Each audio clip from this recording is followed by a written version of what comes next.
3 பள்ளிகளுடைய ஆசிரியர்கள் உங்களோட நான் பேச போகிறேன். இறுதிப் போட்டியில் இவர்கள் பங்கு பெற்ற பின்னணி அனுபவம், இந்த பிள்ளைகளை பற்றி சுருக்கமாக ஏதாவது உங்கள் கருத்தை சொல்ல விரும்புகிறேன். எங்கள் மாணவர்கள் தேர்வையும் சமாளித்து பயிற்சியும் எடுத்தாங்க. ஒரு ஞாயிற்றுக்கிழமை கூட அவங்க விடுமுறையில் வீட்டில் உட்காரலை. என் பருவ விடுமுறைக்குமே அவங்க வந்து 1 வார விடுப்பு, 10 நாள் விடுப்பு, எல்லா விடுப்புலையுமே அவங்க வந்து பயிற்சி எடுத்துக்கிட்டே இருந்தாங்க.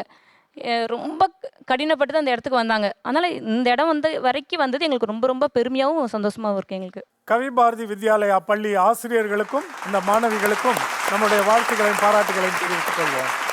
நீங்கள் எந்த பள்ளிமா? வேலுமாணிக்கம் மாண்டேஸ்வரி 10 மேல்நிலை பள்ளி ஐயா. இவங்களுடைய பயிற்சியை வந்து நான் ஒரு வார்த்தையில் சொல்லிட முடியாத. நான் அப்போதே சொன்ன மாதிரி தான், கிட்டத்தட்ட 6 மாதம் உழைப்பு இது. அதை விட பள்ளி தாளாளர் எங்கள் மேலே வச்சுருந்த நம்பிக்கையை நாங்கள் இன்றைக்கி வந்து நம்பிக்கையை காப்பாற்றிட்டோம் அப்படின்ற ஒரு மன நிறைவோடு நாங்கள் இப்போ இருக்கோம். பள்ளி நிர்வாகத்துக்கு இந்த இடத்துல நான் ரொம்ப நன்றி கடன்பட்டிருக்கேன். கலைவாணி பன்னாட்டு பள்ளி. மொழி அறிவு வந்து ஒரு மாணவனை எவ்வளோ உயரத்துக்கு கொண்டு வரும் என்பது இந்த தமிழோடு விளையாடு நிகழ்ச்சிக்கு சரியான எடுத்துக்காட்டு. என் மாணவ செல்வங்களுக்கு எம்முடைய வாழ்த்துக்கள். எங்களை அடையாளப்படுத்திய இந்த கலைஞர் டிவிக்கு எங்களுடைய நன்றிகளை தெரிவித்துக் கொள்கிறேன். நன்றி.